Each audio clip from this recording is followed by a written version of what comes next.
Good morning students. आज के video में हम chapter number 11 areas of plane figures का क्वाड्रिलेटरल वाला पार्ट पढ़ेंगे। क्वाड्रिलेटरल जो होता है वो एक ऐसी शेप होती है जिसकी चार साइड होती हैं, ठीक है। और इसका एरिया फाइंड करने के लिए आपको कुछ तो फार्मूले मिलेंगे और कुछ आपको बनाने पड़ेंगे।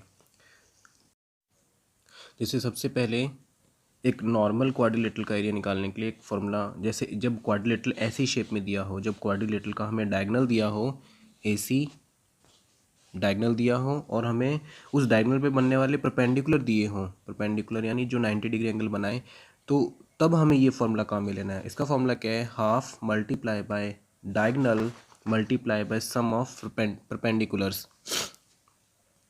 और इस एग्जांपल में, इस क्वेश्चन में हाफ इंटू, देखो डायगोनल है AC, तो यहाँ मैंने लिखा AC मल्टीप्लाई बाय एक डायगोनल पे बनने वाला परपेंडिकुलर DF है और दूसरा BE है, तो दोनों का सम DF प्लस BE, इन दोनों का सम मल्टीप्लाई करेंगे AC यानी डायगोनल से और उसका हाफ कर देंगे तो इसका एरिया आ जाएगा।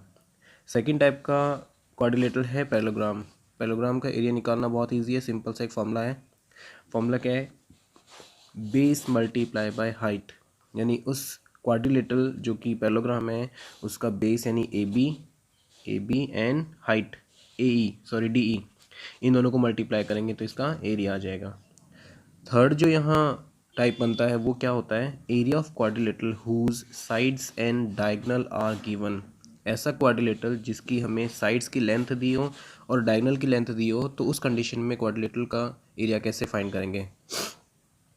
इसके लिए कोई फार्मूला नहीं है, लेकिन हमें एक मेथड यूज़ करना पड़ेगा। जैसे यहाँ एक एग्जांपल है, ABCD एक क्वाड्रिलेटरल है जिसका हमें नहीं पता चल रहा है ये कौन से टाइप का क्वाड्रिलेटरल है। बस इसकी हमें चारों साइड दी हैं और हमें इसके डायगोनल की लेंथ दी है। डायगोनल की लेंथ क्वेश्चन में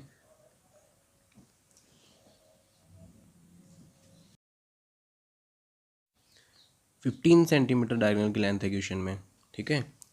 तो इस क्वाड्रिलेटरल का एरिया निकालने के लिए आपको दो ट्रायंगल नंबर 1 और ट्रायंगल नंबर 2, इन दोनों ट्रायंगल का आपको एरिया निकालना पड़ेगा। ट्रायंगल DAC और ABC, इन दोनों का एरिया निकाल के ऐड कर देंगे तो क्वाड्रिलेटरल का एरिया आ जाएगा। तो मैंने यहाँ फॉर्मूला क्या बनाया है? Area of quadrilateral is equal to area of triangle 1 plus 2। ये जो 1 और 2 ट्रायंगल हैं, इन दोनों ट्रायंगल का आपको एरिया निकालना है। और ट्रायंगल का एरिया निकालने के लिए आपको हो सकता है कोई फार्मूला भी यूज़ करना पड़े। Area of triangle ABCD, area of quadrilateral ABCD जो क्वाड्रिलेटरल है उसका एरिया निकालने के लिए आपको ट्रायंगल DAC और ABC दोनों का एरिया निकाल के उसका सम करना है।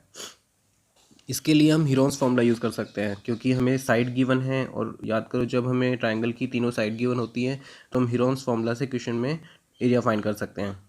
तो सबसे पहले हम area of triangle ADC find करते हैं। एरिया ऑफ ट्रायंगल ADC के लिए सबसे पहले हम S निकालेंगे।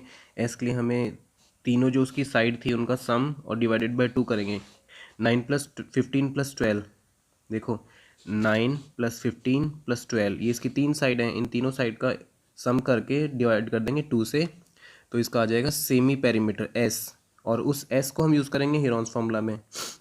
S multiply by S minus A multiply by S minus B multiply by S minus C और उसका अंडर रूट।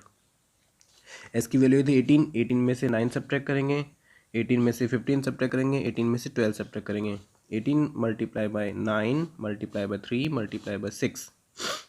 नेक्स्ट, अब आपको यहाँ एक चीज़ मैंने पहले बताई थी, जब आपके पास अंडर रूट का क्वेश्चन होता है तो आप उसको दो मेथड से कर सकते हैं। अगर आपको अंडर रूट आते हैं, जैसे 64 आंसर अगर हमारा आता तो हम उसका अंडर रूट डायरेक्टली निकाल लेते हैं 8। लेकिन बड़े डिजिट्स के लिए आपको क्या बताया था? फैक्टराइजेशन वाला मेथड। 18 का फैक्टराइजेशन किया 2 मल्टीप्लाई बाय 3 मल्टीप्लाई बाय 3, 9 का किया 3 मल्टीप्लाई बाय 3, 3 का 3 रहेगा और 6 का हो जाएगा 2 मल्टीप्लाई बाय 3। इन सारी वैल्यूज़ को हम अंडर रूट के अंदर रखेंगे और जिन नंबर्स का पेयर बन जाए, जैसे यहाँ 3 का पेयर बना, 3 इंटू 3 एक पेयर बन गया, इसको अंडर रूट के बाहर ले आए। इस 3 का पेयर बना, इसको अंडर रूट के बाहर ले आए। ये 3 और ये 3 का पेयर बना, अंडर रूट के बाहर ले आए। और इस 2 का पेयर बना, इसको भी अंडर रूट के बाहर ले आए। यानी अंडर रूट के जो अंदर वैल्यूज़ थी सारी की सारी बाहर आ गई। इन सारी वैल्यूज़ को मैं एक साथ लिख सकता हूँ, 2 multiply by 3 multiply by 3 multiply by 3, under root में कुछ नहीं बचा है, तो इसका आंसर आ जाएगा 2 3 3 3 9 9 3 20 20 2 54 सेंटीमीटर स्क्वायर। अभी तो आधा पार्टी कंप्लीट हुआ है, एक ही ट्रायंगल का एरिया निकाला है, अभी दूसरे ट्रायंगल का एरिया निकालते हैं। Triangle of area of triangle ABC।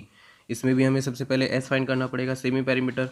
Semi perimeter के लिए हमें तीनों साइड 7, 12 एंड 15 जो कि ट्राइंगल की साइड लग रही हैं, ट्राइंगल जो है यहाँ ABC ट्राइंगल में 7, 12 एंड 15 तीन इसकी साइड हैं, इन तीनों साइड का सम किया और उसको 2 से डिवाइड कर दिया। इन तीनों साइड का सम आया 34, 34 को 2 से डिवाइड किया 17।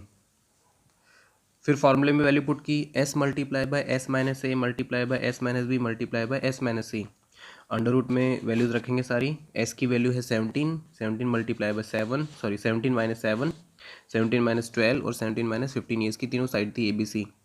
फिर अंडर रूट की वैल्यू 17 का 17, 17 में से 7 माइनस किया 10, फिर 17 में से 12 किया 5, 17 में से 15 किया 2। इस सबको अंडर रूट पे रखेंगे। अंडर रूट की वैल्यूज़ को फिर से हम किस तरीके से कर सकते हैं, फैक्टराइजेशन मेथड से।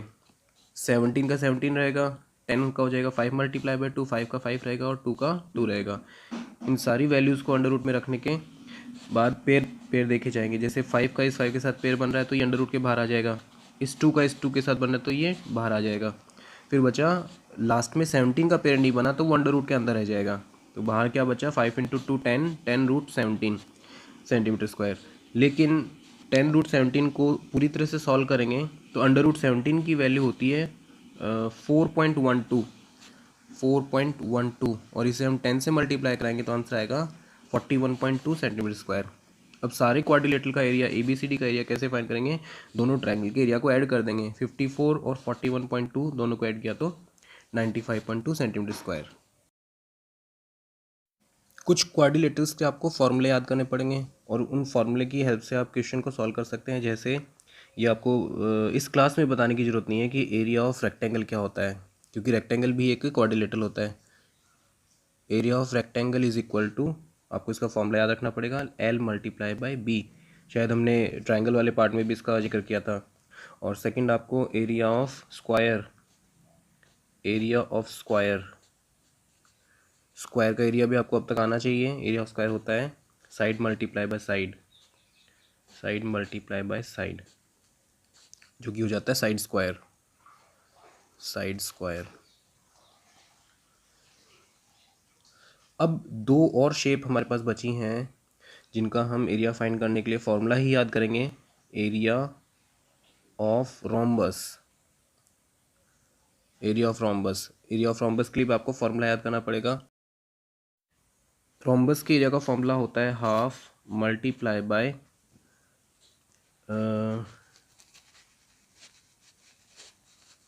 Diagonal 1 multiply by diagonal 2। Diagonal 1 multiply by diagonal 2, यानी दोनों डायगोनल्स का मल्टीप्लाई कर देंगे और उसका हाफ कर देंगे तो एरिया ऑफ रोम्बस का फॉर्मूला बन गया। एक और क्वाड्रिलेटरल बचा है हमारे पास, trapezium, area of trapezium.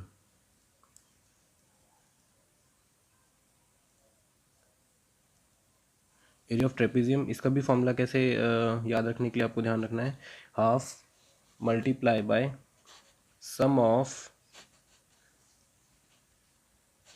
Of parallel sides multiply by diagonals multiply by distance between parallel lines.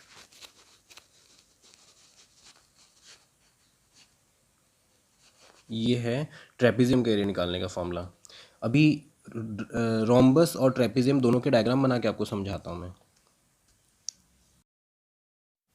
जैसे इस वाले डायग्राम में ये एक रोम्बस है और रोम्बस के एरिया का फॉर्मूला क्या हो जाएगा, half multiply by diagonal 1 and diagonal 2। ठीक है, अब यहाँ देखें हम डायगोनल 1 डायगोनल 2 क्या है, डायगोनल 1 AC है जो AC यहाँ है और डायगोनल 2 DB है जो DB यहाँ है। इन दोनों का मल्टीप्लाई और उसका हाफ करने पे हमें एरिया ऑफ रोम्बस सामने इसका एरिया आ जाएगा। सेकंड जो शेप है वो है ट्रेपीजियम। ट्रेपीजियम के एरिया के लिए आपको क्या करना है, half multiply by sum of parallel sides, इसकी डी और ए बी जो है वो पैरेलल साइड थी, तो डी और ए बी का सम किया, और जो उसका डिस्टेंस है डी और ए बी का डिस्टेंस हमेशा एक परपेंडिकुलर होगा, ठीक है, डी ई, तो डी ई इसका परपेंडिकुलर है, इन दोनों का मल्टीप्लाई करके उसका हाफ कर देंगे तो एरिया ऑफ ट्रेपेजियम आ जाएगा।